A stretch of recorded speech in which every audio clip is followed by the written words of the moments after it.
LPST ഉദ്യോഗാർത്ഥികൾക്ക് പിന്നാലെ സെക്രട്ടേറിയറ്റിന് മുന്നിൽ അനിശ്ചിതകാല സമരവുമായി UP സ്കൂൾ ഉദ്യോഗാർത്ഥികളും. സമരം ഇന്ന് 11ാം ദിവസത്തിലേക്ക്. റാങ്ക് ലിസ്റ്റ് പ്രഖ്യാപിച്ച് 10 മാസം പിന്നിടുമ്പോഴും നിയമനം നടക്കാതെ വന്നതോടെയാണ് ഉദ്യോഗാർത്ഥികൾ അനിശ്ചിതകാല സമരം ആരംഭിച്ചത്. അതേസമയം LPST റാങ്ക് ഹോൾഡേഴ്സ് നടത്തിവരുന്ന സമരം 34ാം ദിവസത്തിലേക്ക് കടക്കുകയാണ്.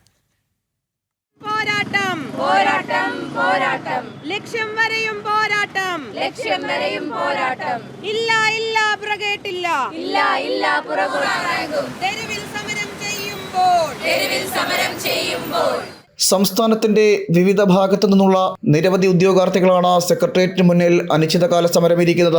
സമരം ഇന്ന് 11ാം ദിവസം പിന്നിടുന്നു. റാങ്ക് ലിസ്റ്റ് നിലവിൽ വന്ന മാസങ്ങൾ പിന്നിടുമ്പോഴും അർഹമായ രീതിയിൽ നിയമനം ലഭിക്കാതെ വന്നതോടെയാണ് പ്രത്യക്ഷ സമരത്തിലേക്ക് UP സ്കൂൾ ഉദ്യോഗാർത്ഥികളും കടന്നത്. സർക്കാർ തങ്ങളെ കണ്ടില്ല എന്ന് നടിക്കുന്ന സമീപനമാണ് സ്വീകരിക്കുന്നതെന്നും ഉദ്യോഗാർത്ഥികൾ പരാതിപ്പെടുന്നു. കാലാകാലങ്ങളായിട്ട് മറ്റ് ലിസ്റ്റുകൾക്ക് ഇല്ലാത്തൊരു പ്രശ്നമാണ് ഡിവിഷൻ ഫോൾ. ഓരോ വർഷം കഴിയും തോറും കുട്ടികൾ സർക്കാർ സ്കൂളിൽ കുറഞ്ഞു വരികയാണ്. അപ്പോൾ പഴയ റേഷ്യോ തന്നെയാണ് ഇപ്പോഴും തുടർന്ന് പോരുന്നത്. അപ്പോൾ ഞങ്ങളുടെ അധ്യാപക വിദ്യാർത്ഥി അനുപാതം കുറയ്ക്കുകയാണെങ്കിൽ മാത്രമേ ഇതിനൊരു പരിഹാരമുള്ളൂ. ടോട്ടൽ 7 നിയമനങ്ങളാണ് നടന്നിട്ടുള്ളത്. അതിൽ കോട്ടയം ജില്ലയിൽ 6 നിയമനങ്ങളും അതുപോലെ തന്നെ എറണാകുളത്ത് 1 നിയമനം. ഇത്രയും മാത്രമേ നടന്നിട്ടുള്ളൂ. വേറെ ഒരു ജില്ലയിൽ ഫസ്റ്റ് റാങ്കുകാർക്ക് പോലും നിയമനം ആയിട്ടില്ല. ഞങ്ങൾക്ക് വേക്കൻസികൾ വരുന്നുണ്ട്. പക്ഷേ ഡിവിഷൻ ഫോൾ എന്നുള്ളൊരു കാരണമാണ് ഇപ്പോൾ ഗവൺമെൻറ് സർക്കാർ ഞങ്ങളോട് പറഞ്ഞുകൊണ്ടിരിക്കുന്നത്. പക്ഷേ അതിനുള്ളൊരു പരിഹാരം എന്ന രീതിക്കാണ് ഞങ്ങൾ ഒരു അനുപാതം ഇവിടെ പറയുന്നത് 1:25 എന്ന് പറയുന്നത്. അത് നടപ്പിലാക്കി തന്നാൽ ഞങ്ങൾക്ക് ഇപ്പോഴുള്ള ഞങ്ങളുടെ പ്രശ്നങ്ങളൊക്കെ ഒരു പരിധി വരെ കുറയ്ക്കാൻ പറ്റും. അതിനായിട്ടുള്ള ഒരു സമരമാണ് ഞങ്ങൾ.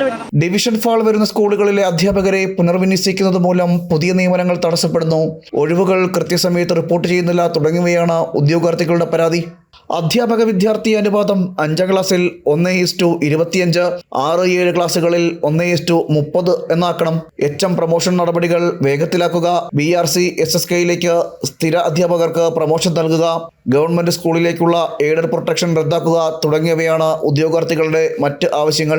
സർക്കാരിന്റെ ഭാഗത്തു നിന്നും അനുകൂല സമീപനം ഉണ്ടാകാത്ത പക്ഷം പ്രതിഷേധം കടുപ്പിക്കാനാണ് ഉദ്യോഗാർത്ഥികൾ തയ്യാറെടുക്കുന്നത്.